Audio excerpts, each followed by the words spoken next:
There is a very common idea about overthinking that may be completely wrong. The idea that you think too much because you worry too much about something specific, the debt, the person, the conversation that went wrong, the decision you need to make. But what if the problem were not the content of the worry? What if what occupies your mind were only the surface? What if the real reason your mind never switches off had nothing to do with what you are thinking about, but with the fact that your body never learned to feel safe when it is not thinking at all? This question often goes unnoticed, and perhaps that is exactly why overthinking continues.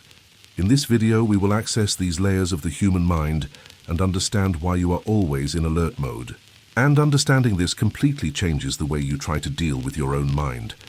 If you pay close attention, overthinking almost always happens when you are calm.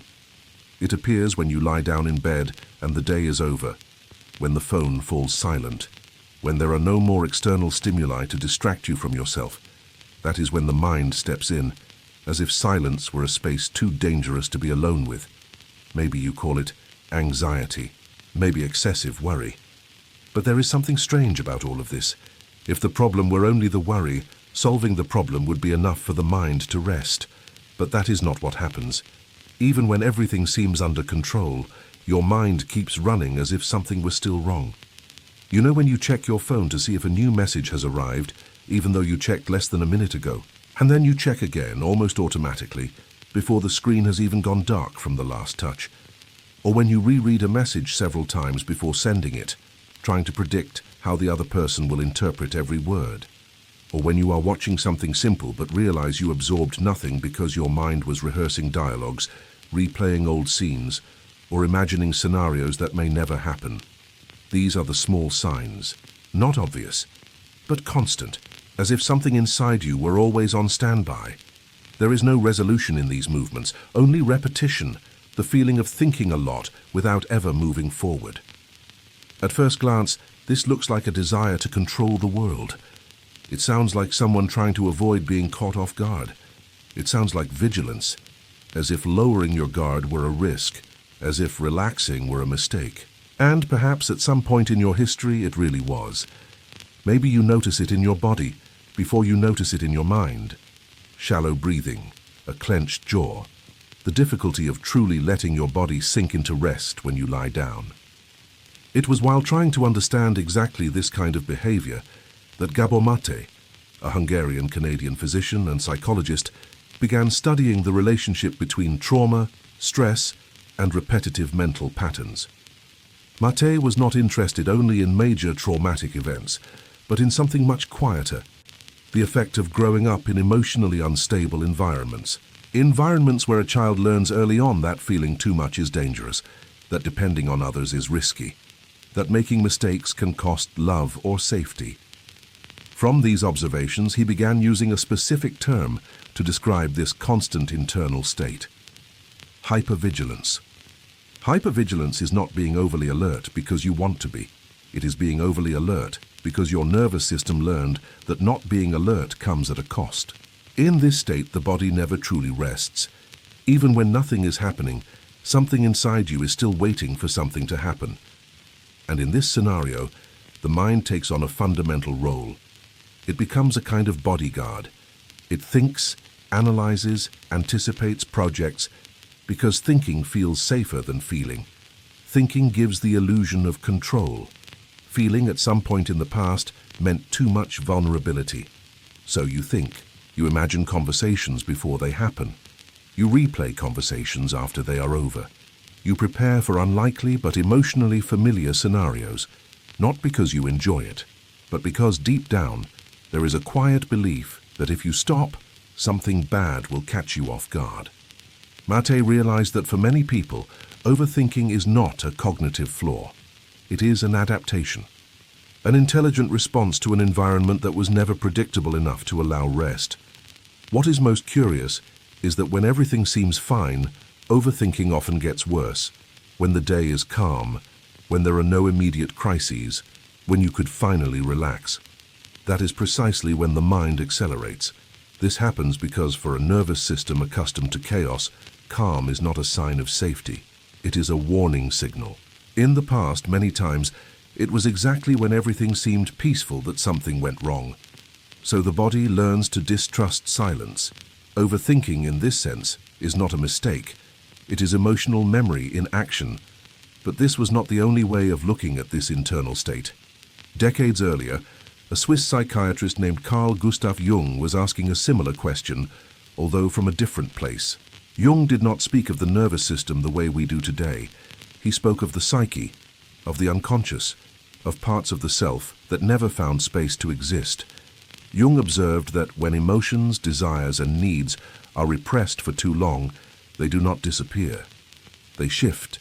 They move into the unconscious. And from there they continue trying to express themselves. Jung noticed that many extremely rational, analytical, and mental people were not that way by vocation, but by defense. They had learned to live in their heads because contact with certain emotions was too intense, too confusing, or too dangerous. To describe this phenomenon, Jung spoke of an overburdened ego, trying to contain alone contents that were never integrated. When this happens, the mind starts to spin, not because it does not know the answer, but because it cannot access what was pushed out of consciousness. That is where overthinking appears, according to Jung, as a desperate attempt by the mind to organize something that cannot find emotional expression.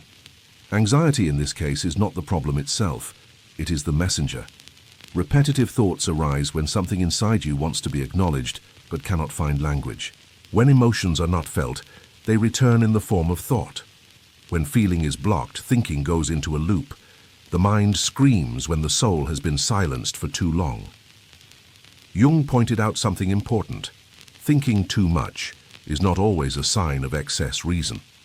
Sometimes it is a sign of lack of integration, of parts of yourself that were left behind, of experiences that could not be processed.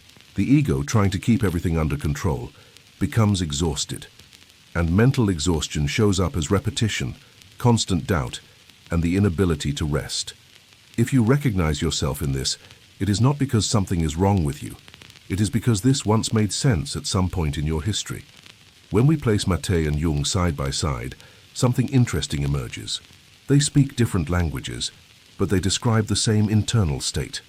Maté looks at the body and says, "It does not feel safe." Jung looks at the psyche and says, "Parts of you were never integrated." One speaks of relational trauma and the nervous system. The other speaks of the unconscious and repression. But both point to the same conclusion. Overthinking is not a defect. It is an adaptation to an environment that demanded constant vigilance.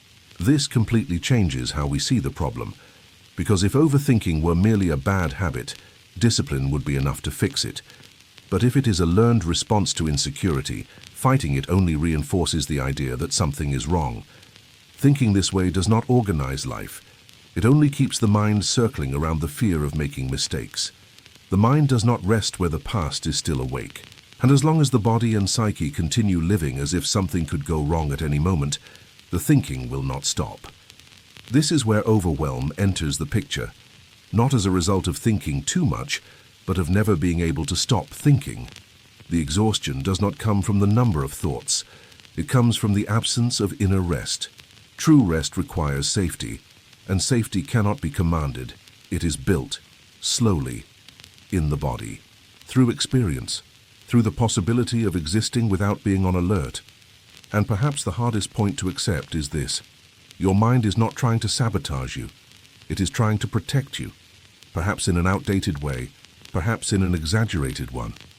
But faithful to an old logic, learned when you still had no choice, thinking became a way of staying awake in a world that did not seem reliable enough to allow sleep.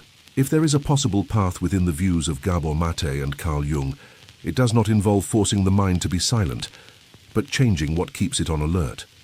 For Maté, this path begins when the body stops living as if the past were still happening, when the nervous system slowly begins to experience real safety in the present, not as an idea, but as a lived experience. For Jung, the path emerges when what was repressed no longer needs to scream in the form of thought and find space to be recognized, felt, and integrated into consciousness. One speaks of bodily safety, the other of psychic integration, but both point to the same silent movement. When you no longer need to protect yourself from yourself, The mind no longer has to carry the role of vigilance alone. Perhaps then overthinking is not something to be fought, but understood. Perhaps the question is not how to make the mind stop, but why it needed to stay awake for so long. Because the mind does not think too much by accident. It thinks because it learned that thinking was the safest way to exist. And when the body begins to realize that danger is no longer constant, when parts of you no longer need to be hidden or controlled, something changes without effort. Vigilance loses its purpose. The noise fades, not through force, but through relief. Because in the end, the mind stops thinking when it realizes it no longer needs to protect what can already exist in peace.